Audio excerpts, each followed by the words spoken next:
Parikshit Singh ji join कर रहे हैं, जोरदार तालियों से स्वागत किया जाए। सुशील कुमार सेठी जी और दूसरा सुशील कुमार सेठी जी, एडवोकेट सेठी जी, अनिल थापा जी, हाँ जी,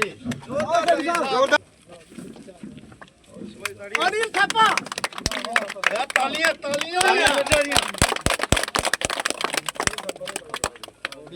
विजय शर्मा जी,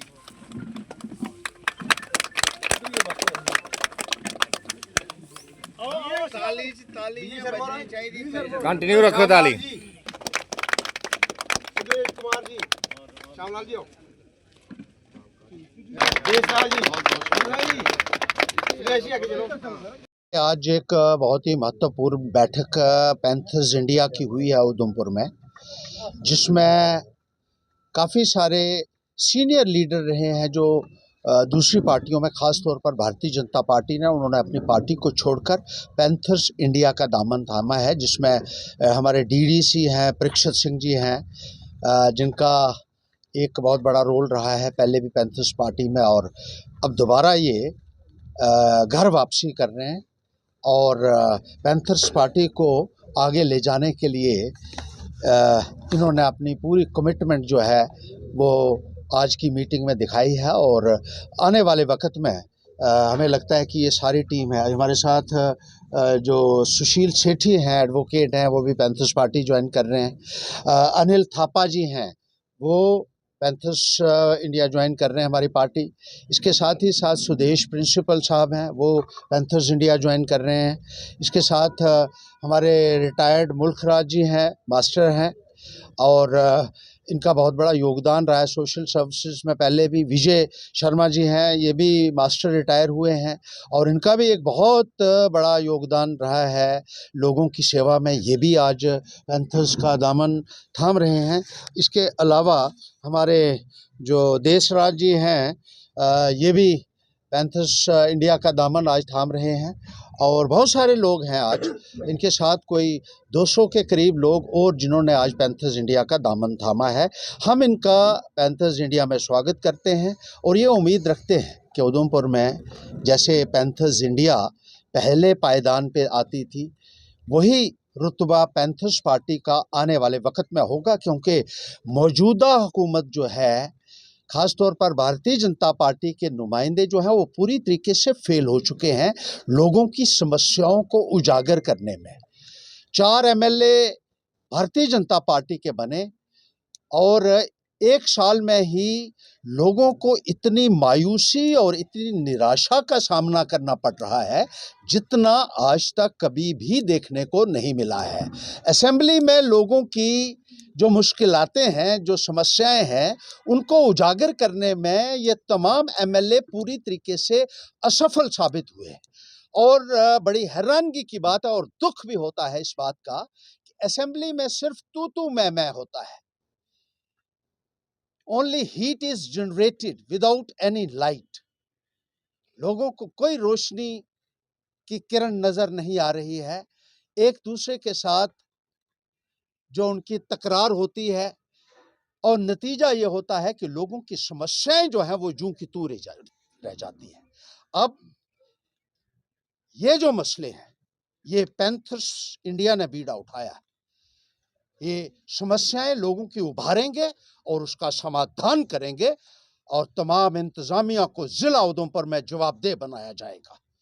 जो ऑफिसर काम नहीं करते हैं, वो ये बात अपने पल्ले बांध लें, अच्छे तरीके से गांठ बांध लें कि आपको काम करना पड़ेगा, गरीब का काम करना पड़ेगा, और गरीब की जो समस्याएं हैं उसका समाधान करना आपकी जिम्मेदारी है, और इसलिए आपको तनख्वाह मिलती है।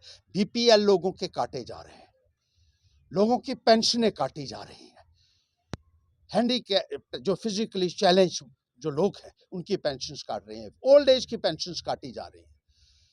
इसी तरीके से जो बेवा हैं उनकी पेंशनें काटी जा रही हैं। बिजली नहीं है, बिजली का बिल मोटा मोटा आ रहा है, लेकिन बिजली नहीं है, और गरीब लोगों के ऊपर सबसे ज्यादा अत्याचार हो रहा है। मैं ये कहना चाहता हूं, गरीब लोगों को तंग करना बिजली और पानी के नाम पर बंद कर दीजिए।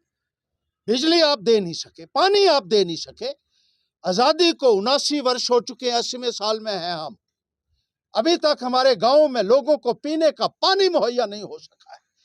और बड़ी बड़ी अपनी पीठ थपथपाने वाले नेता जो हैं उनको एक्सपोज हम करेंगे। जो बीजेपी के नेता हैं, मैंने देखा ऐसे भी नेता हैं जिन्होंने 40-40 लाख रुपया बिजली का बनता है, बिजली की चोरी करने वाले हैं। इनके एमपी, इनके एमएलए, मेरे पास रिकॉर्ड मौजूद है, मैंने दफ्तरों से रिकॉर्ड निकलवाया है। 40 लाख 41 लाख रुपया बिजली का देना है, कोई इनको पूछने वाला नहीं है। पैंथर इंडिया इनको जवाबदेह बनाएगी, याद रखिएगा।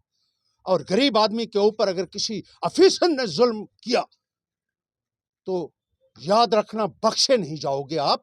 किसी के साथ जुल्म होता है, गरीब के साथ जाती होती है, हमारा खून खौलता है। गरीब के साथ जाती नहीं होनी चाहिए। उसकी समस्याओं का समाधान कीजिए। गांव में कहीं टीचर नहीं रहे हैं, स्कूल जो है वो बगैर टीचर्स के, अस्पतालों में डॉक्टर नहीं है। यहाँ बीजेपी के नेता धौंस जमाते हैं डॉक्टरों के ऊपर। अरे पहले डॉक्टर तो मुहैया करवाइए, उसके बाद पूछिए उनको उनकी जिम्मेदारी क्या बनती है। अपनी जिम्मेदारी को पूरा नहीं करते हैं, अपनी नालायकी का ठीकरा आप किसी और के सिर फोड़ते हैं और अपनी पीठ खुद थपथपाते हैं।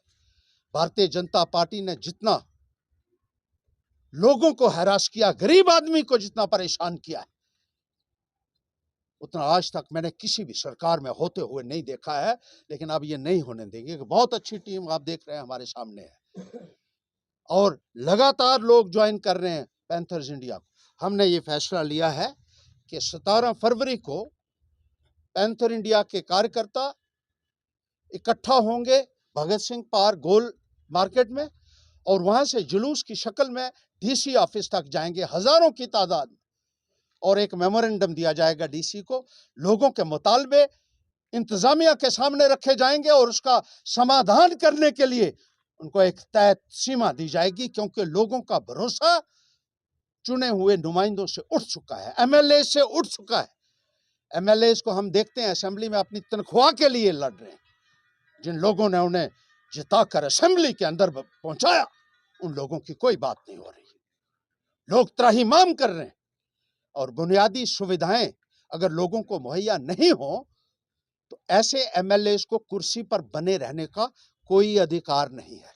एमएलए ने एक ही काम किया जो मैं बार बार कहता हूं, सरकारी जमीनों के ऊपर कब्जे करने वाले लोग, फॉरेस्ट लैंड्स के ऊपर कब्जे करने वाले लोग, गैर कानूनी क्रशर ये लोग लगाने वाले लोग, सरकारी खजाने को चूना लगाने वाले और जो टैक्स का पैसा है उसको लूटने वाले लोगों को पैंथर इंडिया कटघरे में खड़ा करेगी, याद रखिए। और आपके एक एक भ्रष्टाचार का, एक एक जाति का हिसाब लेगी कटघरे में खड़ा करके। ये बात अपने जहन में रखें ये एमएलए।